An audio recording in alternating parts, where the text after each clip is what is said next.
All right, so today is the fun part, actually filling up the air pruning beds with soil, compost, and then sowing some seed here. Early December, there's a lot of tree seed I'm itching to get into the ground. I can only speak really for my climate. I'm here in the southeast, the Piedmont of North Carolina, but I have had really good luck fall and winter sowing most of my tree seed. I do store some things until spring in storage, but I like to get the bulk of my seed planted out in the beds in late fall, early winter if possible. And so today we're going to be planting seeds, but in order to do that, I got to fill this bed up with soil or compost, and I'm going to talk about my thoughts on that. I don't think this is something you have to do, but this is something that I always like to do, which is fill the bottom, I don't know, about an inch or so with, I like to use wood chips, but really just kind of anything that's carbon dense. This could be leaves, this could be straw. I like wood chips. If you're going to use wood chips or really anything, it should aged is much better.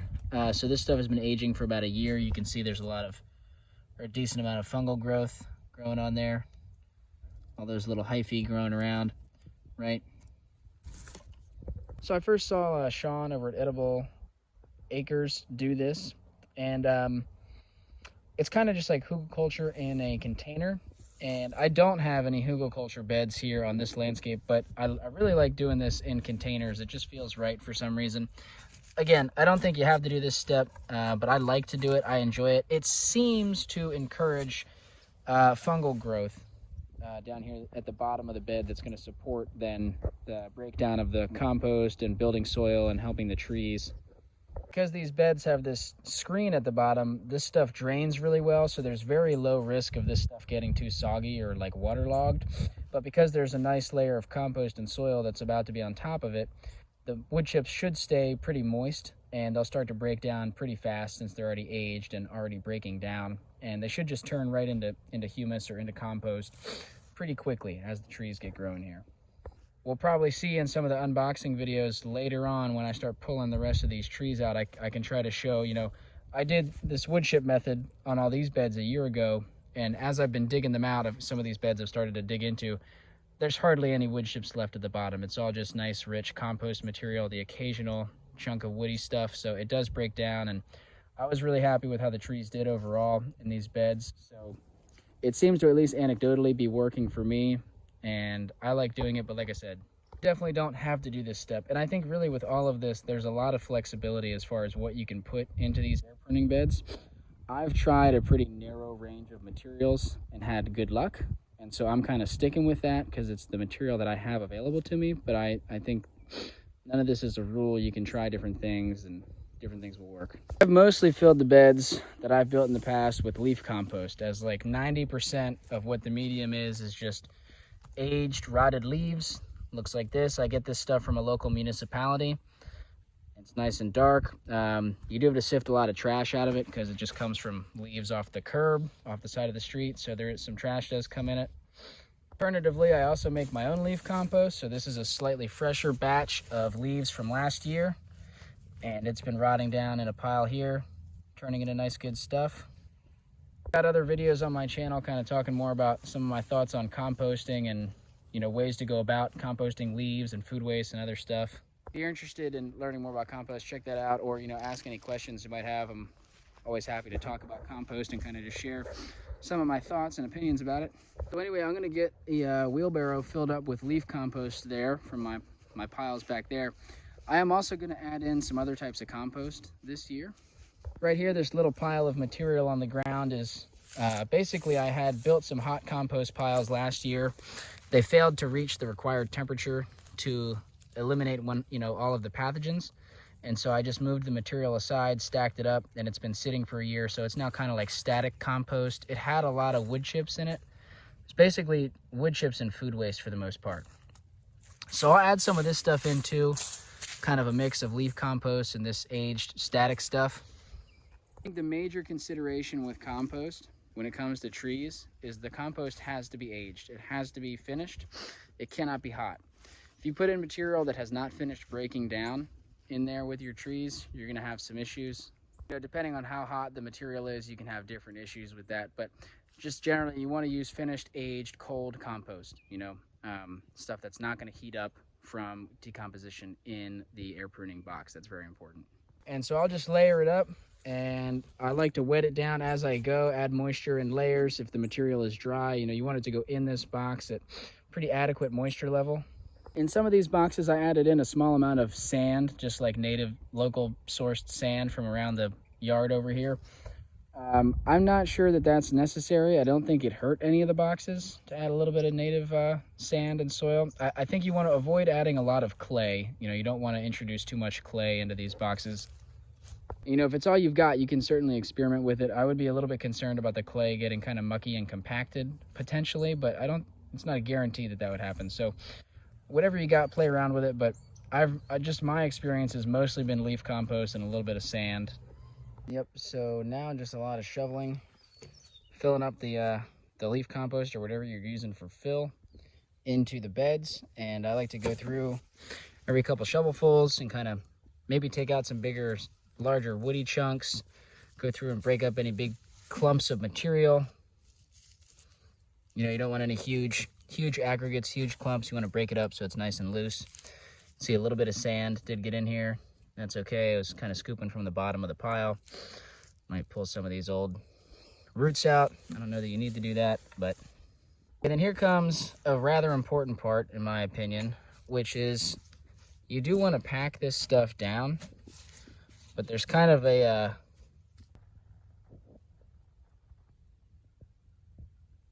there's somewhat of a nuance to that. You don't want the material to get too compacted, but the flip side is that when we shoveled all this out of the pile, we really added in a lot of air, right? We mixed in a lot of air. We really loosened up the structure overall. And if you just put this in here without packing it down at all, over time, over the first season, as this gets watered, it's all going to settle. And so you might end up in a situation where you fill it up with soil, you plant your seeds and your mulch up to here, and you settle several inches over the next few months, over winter, early spring, with all those rains, and then you have less soil volume in here than you could have had. So you want to do some of that packing down with your hands, to prevent later settlement, just so you can fit as much soil in here as possible. But again, the caveat is you don't want too much compaction. You don't want to pound the snot out of it. You just want a nice, firm press, same way you would, I guess, if you're potting up plants. Pretty similar concept, right? And like I said, getting the material to an adequate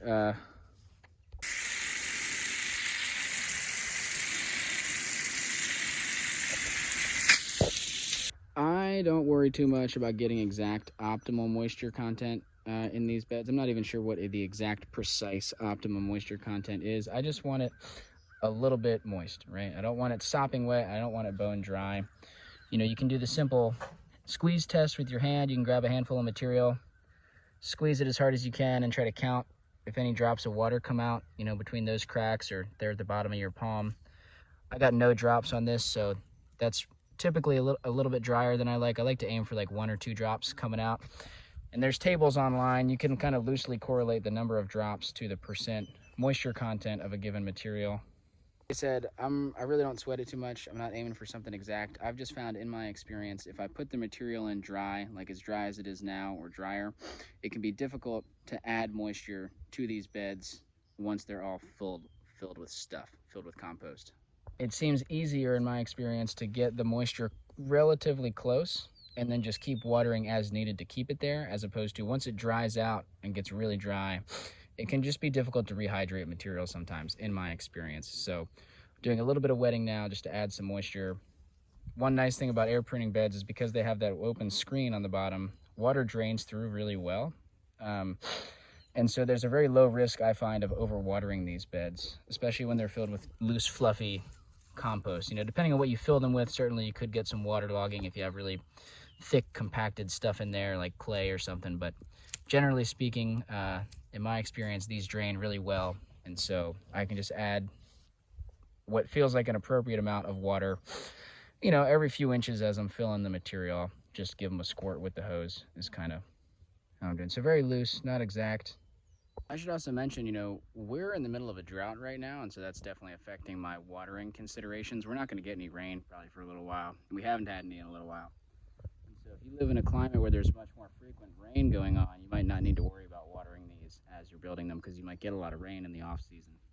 Typically we do get a lot of rain this time of year, but right now, like I said, we're in a bit of a drought. We're not getting much. All right, so now the really fun part is planting the seed, sowing the seed in the bed, now that you have the beds all filled up with soil and compost. So here we're looking at chestnuts, which is an interesting example because it's not one that's typically planted in the fall by most folks. You know, I've commonly heard that chestnut seeds can't survive a freeze, and so they're not planted out until spring typically. They do require cold stratification, but apparently they don't like to freeze very much. Now, last year, this is just one example, so very small sample size, but last year I did fall plant chestnut seeds and I mulched them heavily, and I had really good germination on my chestnut seeds. However, we had a really mild winter.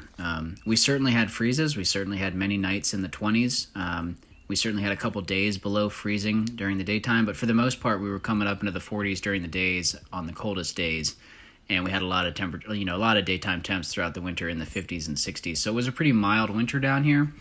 But like I said, my chestnuts did germinate pretty well.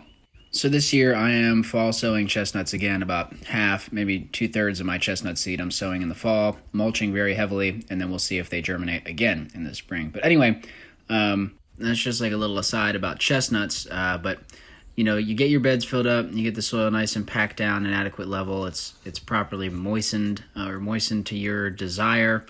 And then it's pretty much just putting the seeds in. And there's no right or wrong way to do this. You can see here I'm kind of putting the seeds in a very nice, evenly spaced out grid with a lot of space between the seeds. That's a great way to do it. It takes more time to sow the seeds this way, but because you have a little bit more spacing and even spacing, you typically get larger, more evenly sized trees this way. You could also just dump a pile of seeds out and spread them out real quick by hand and not worry about having even spacing, and you could have seeds so close together that they're touching each other, and that works great too. The consequence of doing that way, and I'm not framing this as positive or negative consequence, but the denser you plant, the more quickly they will come up and suppress weeds, but also the smaller the trees will be. So the more spacing you have, the larger the trees will be. Less spacing you have, the smaller they'll be.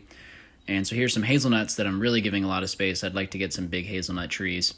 And so, I'm always playing around with different spacing. I don't think there's any right or wrong, but it's just kind of scatter the seeds however you like to have them scattered. And that's kind of the gist. You can see I left a gap here, and that's partly, it's nice to have delineations between different species. It is pretty easy to tell once you work with these trees a lot what is what, but it can be nice to have a space delineation. The other thing, though, is I have a center support in this bed at the bottom, and I don't want the roots to get kind of squiggly trying to go around that center beam, so I have a little gap in between that. And then, I put my cage on next.